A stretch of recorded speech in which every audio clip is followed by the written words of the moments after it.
Hello, everyone. Blake here. Sorry, I took a little distance between my last YouTube vid and this one. But I'm starting a brand new series called Deck Specs. And my first deck I'll be going over is my Exodia deck. And of course, it can't be an Exodia deck without the 5 pieces. Yeah, an Exodia staple. I know. You're probably wondering, how am I supposed to search them out? Well, that's where my 3 copies of Sangan and Witch of the Black Forest come into play. Easy searchers. They can search any Exodia piece I need. Good for those surprise victories. And, oh yes, I have ways to get them out as well. They can search each other. And Mirage is like a 7th, it's like a 4th Sangan or Witch. I only run one of it due to its obscure summoning condition. It requires me to have 5, exactly 5 dark monsters in my grave. And since most of the monsters I run in this deck are dark, it fits perfectly. When it's special summoned, I get to add a monster with 1500 or less attack to my hand.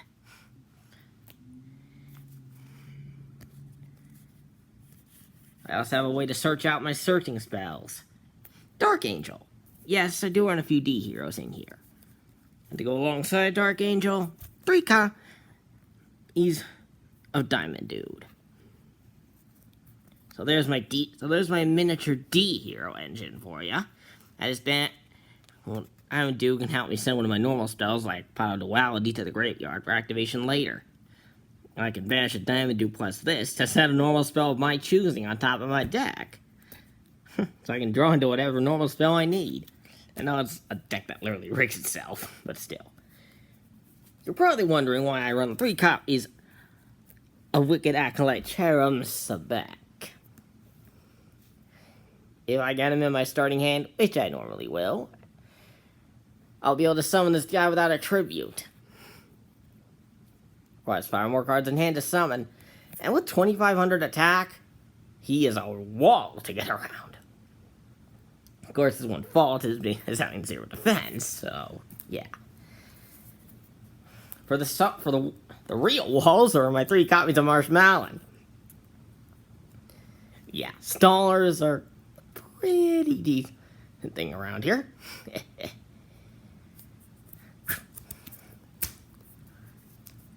Next, some extra Exodia support. I run Legendary Exodia Incarnate, Exodia Necross, and yes, since I do run Necross, I do run a copy of Contact with Exodia. Alright, there's Contract with Exodia. I was going to Contact with Exodia. For a little more draw engine, I run Litmus Doom Swordsman and Litmus Doom Ritual.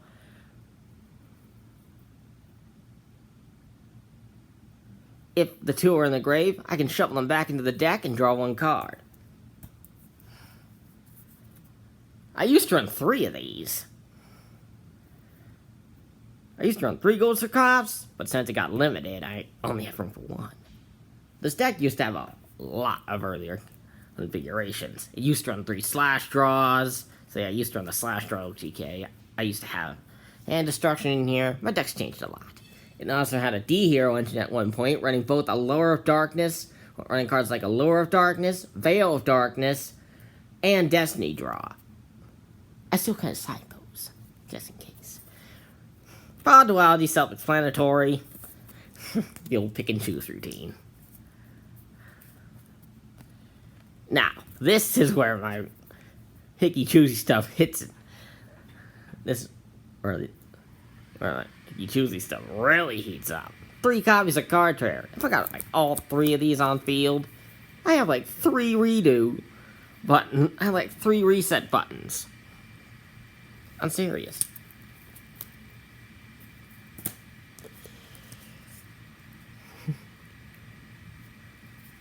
The contrary with Supply Squad.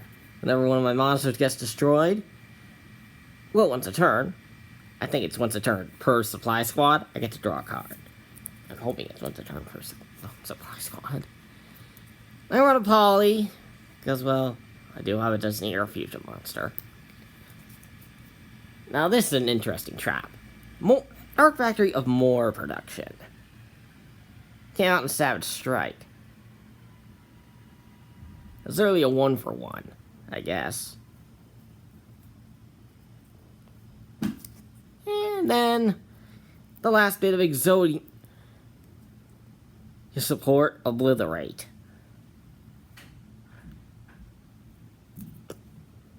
That's if I'm playing into some... That's if I'm playing to summon Exodia Netcross. Now, for the extra deck. I don't run a very large extra deck here. First up, we got Top Logic Bomber Dragon. Good for popping a Sangan or Witch after I summon it to its link arrows. Wee Witch. Goes well, mostly Dark Attribute. Giant Hand, because I got a lot of level 4s in there. Same explanation as Witch of the Black Forest. I mean, same explanation as Wee Witch. Dark Attribute monsters. Then there's my D Hero Fusion. It used to be Dystopia, but I upgraded to Dominance. Or, they go Dominate guy, and you go Pro. So this guy's gonna be really hard to summon. And yeah, he does function a little bit of draw power. So... this Exodia deck does tend to search out Exodia real fast. My Exodia deck is a moderate searcher. Don't believe me? I'll show you a custom starting hand. A hand completely free of Exodia parts. So let's see. So let's say I start with Wicked Acolyte, one Duality, a Gold Sark,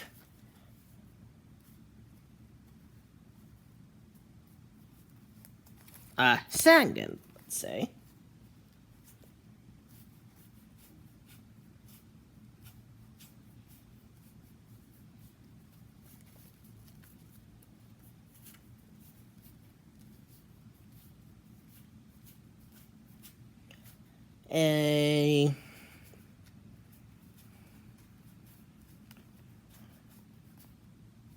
Dark Factory more production. Say that's my starting hand. I'd set Dark Factory, as shown. Well, actually, I'd start by summoning with Acolyte to get things started. Set the Dark Factory, activate the Duality to reveal the top 3 cards of my deck, and look, Exodia piece! Lucky day! Oh look, I got lucky with an Exodia piece. Gold Sarkop to search. What do you get? What do you think? Another Exodia piece. I'll get that in 2 turns. Normal Sangan. Well, actually, I get normal Sangan. What am I thinking? Scratch that. See, instead of a Sangan. I'll be done in a moment. See, instead of a Sangan, I got... say to start with an Exodia piece in hand, which I usually do. So I'd have 2 in the hand and 1 more on the way. Not a bad start. Well, then I go for Dark Factory more production on my opponent's turn. Ditch the Acolyte. It's the Acolyte.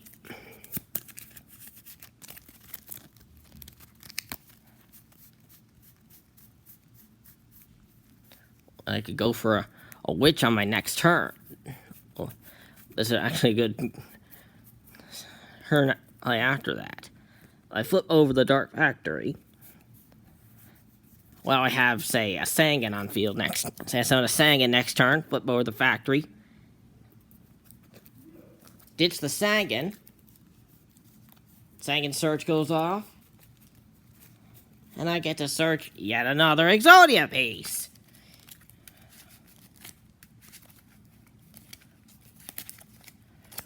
And what do you know? You see how fast this deck can draw 4 Exodia cards? And I got my 5th one coming next turn. So yeah, this deck is known for its... This deck is notorious for its quick victories. Anywho, that'll be all on the Exodia deck. I didn't even use anything from the extra deck. So, see you next time on Deck Specs. This is Blake, signing out.